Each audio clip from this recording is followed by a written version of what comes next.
Welcome to Instruction Discussion, our weekly look at the latest topics and trends in education affecting schools here on Long Island and schools around the world.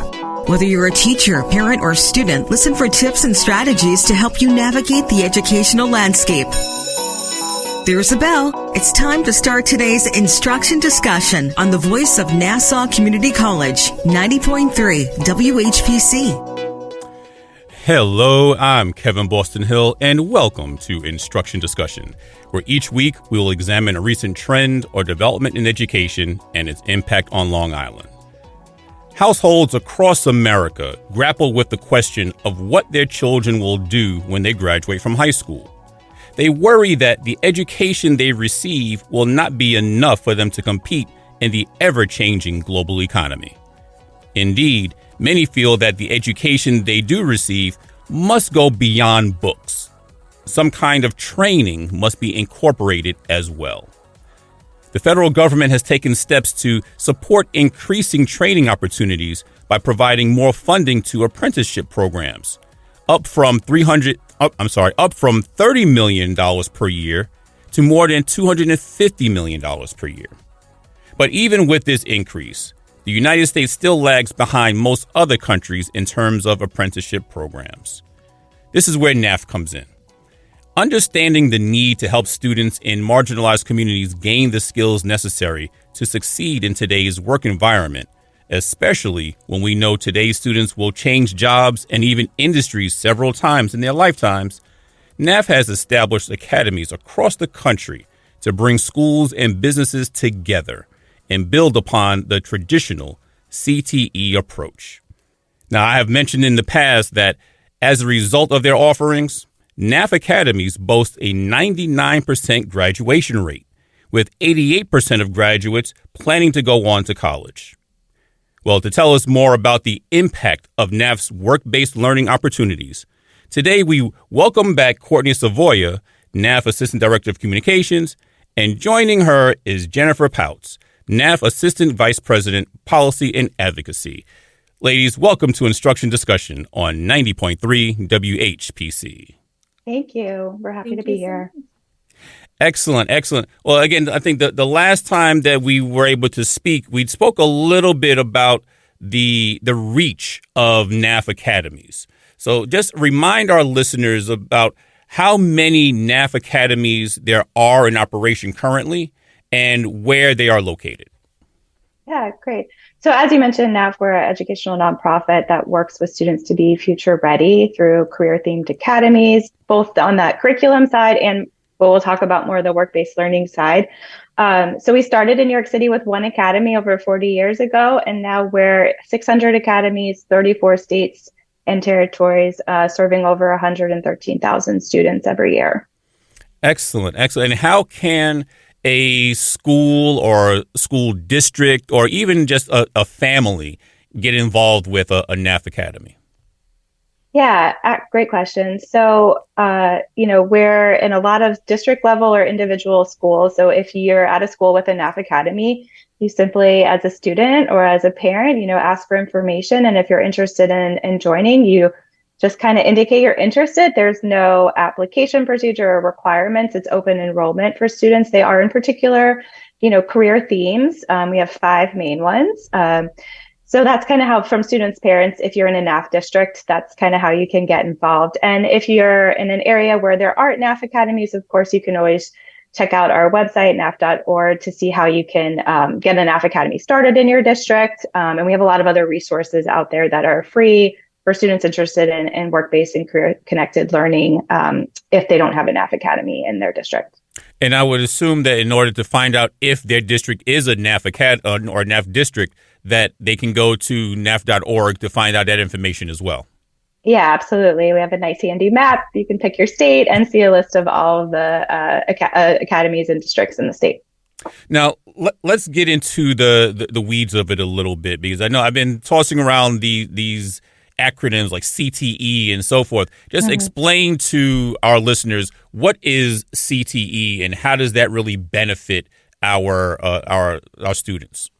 Yeah, CTE stands for Career and Technical Education. So something that's been in our school system for a very long time. But I think more lingo or more recent terms might be career connected learning. And that's really, like you said at the top, how do we bring students along to understand what they're learning in the classroom is preparing them for the job or the industry that they want to be in the future. So CTE education these days is really about providing those hands-on real world experiences to students really at that high school and in some places even earlier at that middle school level to start making the dots connect of like how what you're learning in ninth grade English is important for you in X career that you're interested in. So CTE is around in all of the different districts, but I think that there's a really big push to change the rhetoric and kind of the traditional notion of what CTE education is these days. So how does one decide what their particular career interest is, and how would a NAF Academy be able to support them in whatever direction that they go? Yeah, that's a great question. Like I said, we are in 5 kind of main themes that are emerging industries. So we have a lot of variety too, depending on the local needs of the workforce. And it really kind of starts at that ninth grade level of career exploration and really just getting introduced to people, whether it's through guest speakers or job site visits, informational interviews very early on the breadth of careers that are out there in a variety of industries. So even let's say if you're in an academy of finance, but that's what your school offers, but I really want to be a veterinarian, right? Finance is important for any business you run. So even if you're meeting with vets on the side and kind of job shadowing or, having informational interviews with people in different fields, what you're learning in your academy is still that professional, soft, durable skills, that term that a lot of people are using these days, communication, critical thinking, that all of our students are going to need no matter what industry they go into. So I think a lot of it is dipping your toe in the water and seeing what you're interested in. And also it's okay if you don't like that. You could go through an academy of finance and say, I don't want nothing to do with finance, but you're still going to walk away from your 4 years with skills that are going to be transferable to any job that you go into. Now, I think you touched on something early on in your answer, and in saying that, let me see if I can get this right, that you see what the local job landscape looks like as opposed to the national job landscape. So how do you do that? I know to kind of focus the students coming in to support the local job market as opposed to a more global scale. Right. So when we work with a district to set up a NAF Academy, we go through what's called a year planning process, where we really bring in those local stakeholders through the creation and structure of an advisory board to help inform the curriculum and the work-based learning opportunities that academy will be able to offer students. And so that advisory board is going to be made up of business owners, employers in the district, and they're going to help say, this is what we need. This is the skills gap we're missing because advanced manufacturing is big here or health sciences is big here. And these are the jobs that we are going to need in the future and the skills we need students to learn now. So it's really about making sure the academy fits the future workforce needs of that community, which are very different from urban to rural areas to suburban areas. And of course, depending on where you are in the country and what companies are located in your backyard. So basically you're saying that a NAF Academy, say in New York, maybe look a lot different than one in Idaho or someplace else in the country because their needs are different, the demographics are different, the economies are different. So those academies are going to be tailored to those particular economies in whatever city that they're formed in. Yeah, absolutely. And I think that's the most important thing about CTE education and the NAF design is that we're extremely flexible. Whether you're a big district, a small district, a public school or charter school, we can make it work and work with you through that year planning to fit an academy that's going to fit your needs and what's going on in your community. And the commitment and the buy-in you have from your local partners and stakeholders as those industry connections are really what are most important for our students. Well, I think that's really a remarkable aspect because now students and families and even businesses are more likely to stay in a particular community because all the money that they're generating is also staying there. So you have the businesses in the community that are getting more work, employing workers from the community who are then going to turn around and spend the money they're making in the community. So all you're doing is really building and strengthening your current community base that you have, as opposed to people having to go outside of their community to go find jobs, and which means they're going to end up spending money where they work and all of that. So you're not bringing that money back all the time. So now you're really trying to build and strengthen the community base. Absolutely. And we do find that the majority of our students stay, whether they're going straight into the workforce or they're attending a post-secondary institution in their communities. And I think what's important during the NAF Academy design is through their work-based learning experiences, they're building their social capital, right? You're networking, you're making connections, and it might be a different industry or it's someone's brother's friends, but you never know where that network turns up, an internship or a job or an experience. And when you build that network in your community, it's going to be easier for you to stay in that community when you're looking for your plans post high school. Now, with my experience with the career technical education programming that we've have here in New York is that it is divided into one half of academic curricular based book learning, and then the other half is hands-on practical information at that point. How does that differ from an apprenticeship? Yeah, so great question. So apprenticeships, they're a hands-on paid learning experience, and they're really traditionally thought of like construction trades. It's kind of historically where you hear the term apprenticeship. And I think there's a big shift, which we'll get into, from the federal government to bring other industries into the apprenticeship world.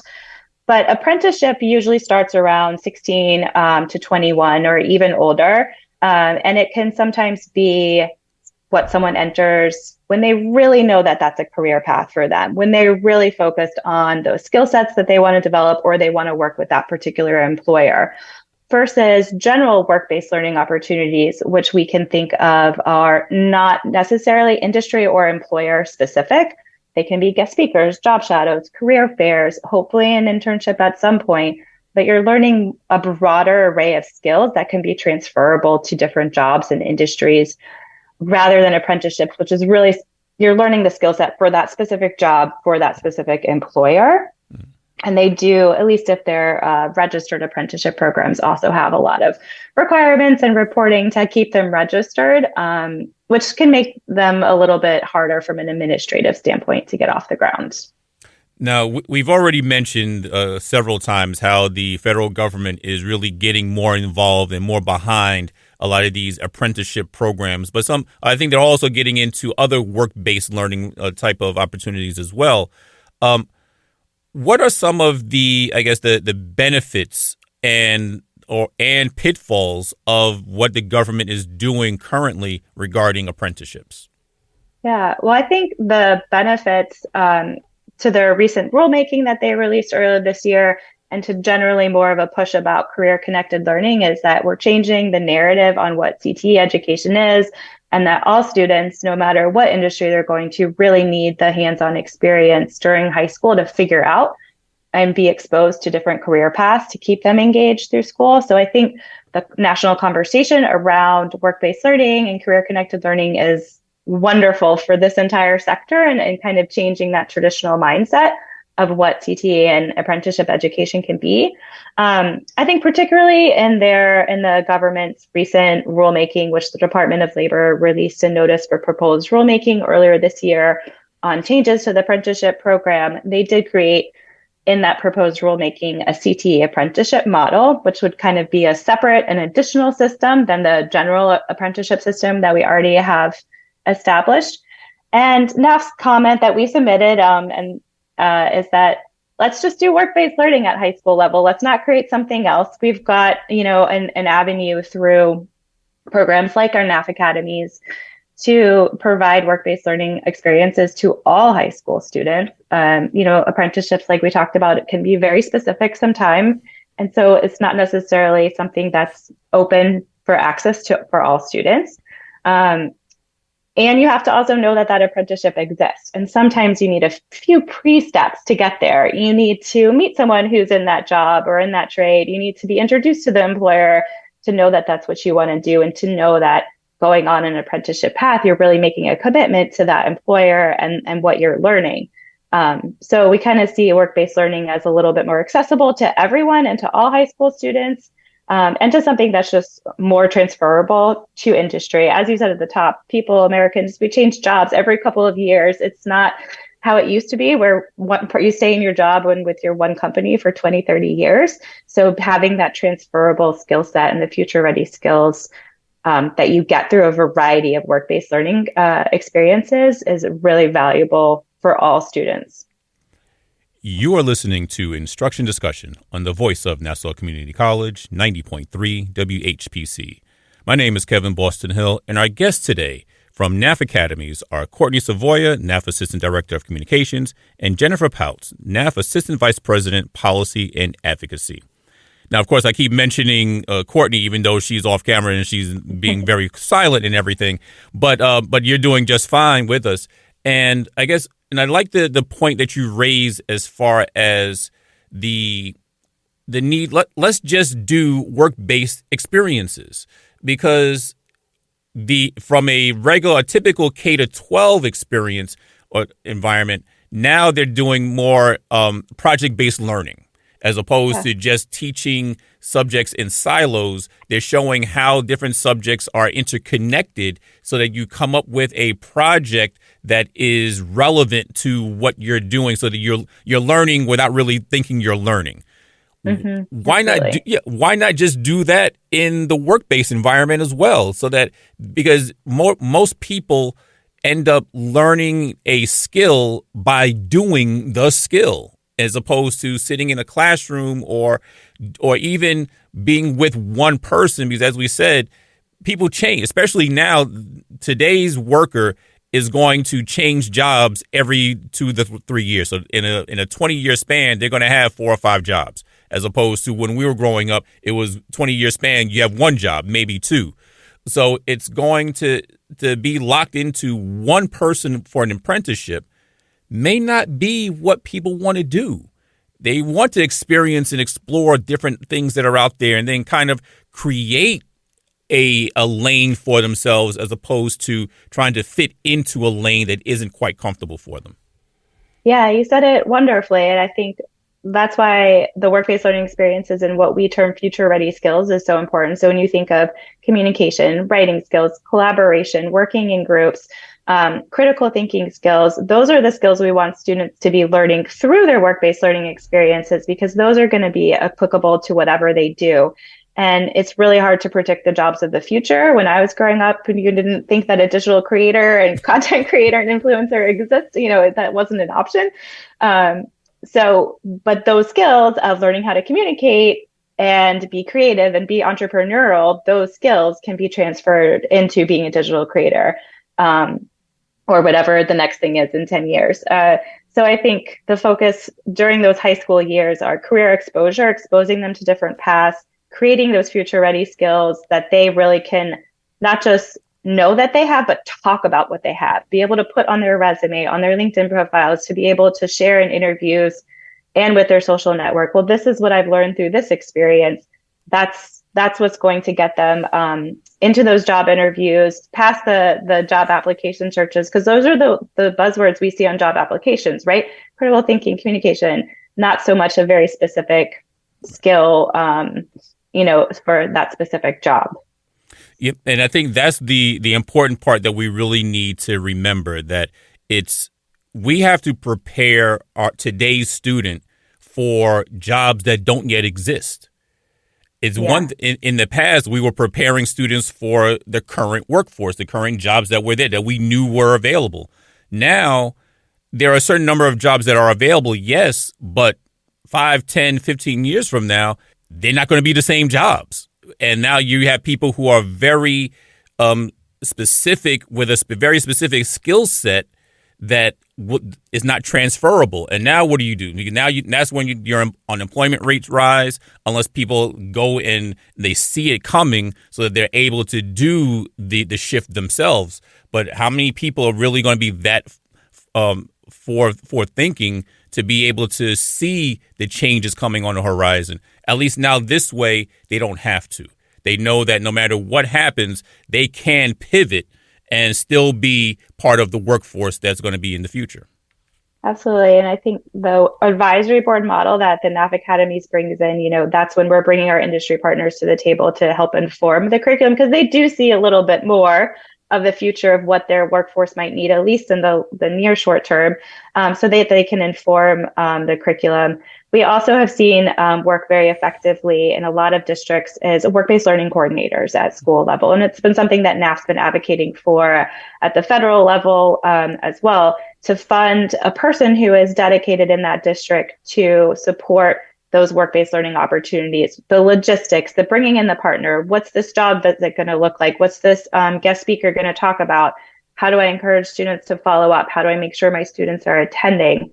And that's a really important policy piece that I think a lot of districts across the country are doing or trying to find funding for. And with NAF, we're here to help them establish their work-based learning opportunities. We do have something called the outcomes-driven work-based learning tracker to help students keep track of the experiences that they're taking advantage of and get feedback through that experience.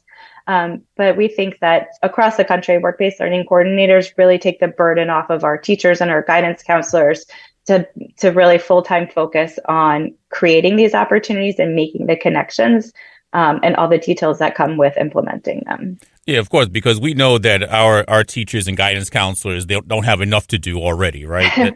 Right. What do they do Absolutely. all day? But how? So when it comes to the curriculum itself, how does that kind of fit into the typical school day? Is there a separate teacher who teaches whatever that curriculum is, or is that really more intertwined in the regular 8 to 3 day that a student goes to? Yeah, the course, if you're in a NAF Academy, your courses are embedded within your day. So it's not an extra curricular activity or added time that you're spending at school, but it's seen as kind of like your elective.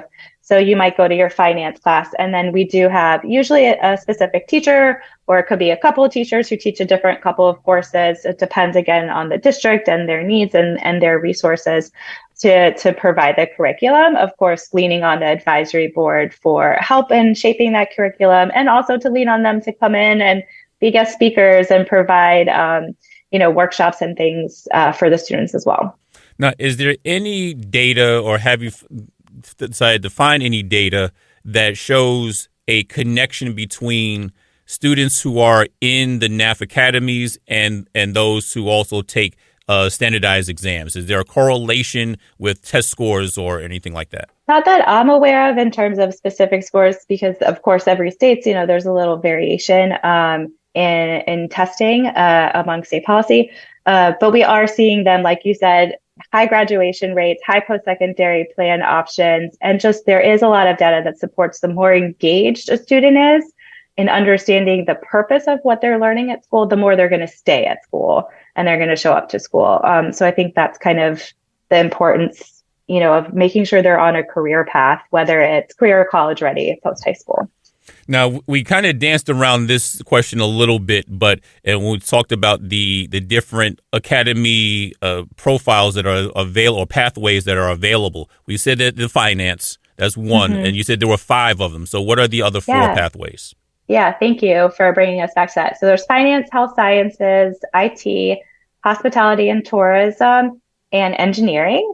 And then, as I said, you can also have another theme that meets your local needs. So in port cities, we've seen ones where it's port logistics, because that's, an industry in their area, or agricultural in some more rural areas. So there's definitely a plethora of other themes as well. And would it be possible, again, I guess it would also be determined by what pathways are offered by a particular school, but would it be possible for a student to kind of blend pathways together to make a truly unique experience? Yeah, that's a great question. In some of our schools, they do offer every single theme. So almost every student is in a NAF Academy, just a different pathway. And so I'm sure there's opportunities to work out to take classes in other themes. And this is, like I said, kind of just one elective of your class. You're with that small learning cohort. So of course, you're kind of seeing those students from other themes as well in your day-to-day, like normal classes. Well, if you had to, I guess, leave our audience with one final thought about the importance of workforce readiness and what that can look like in our schools and our communities, whether it's through a NAF Academy or something else, what would that thought be?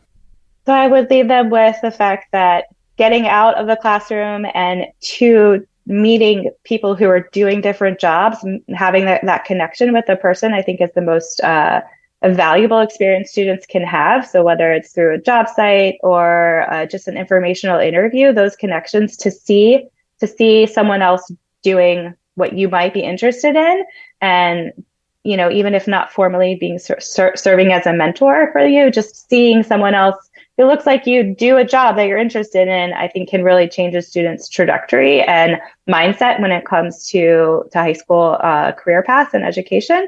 So I would just make sure that your listeners are paying attention to policies that are going on in their local and state communities of supporting work-based learning.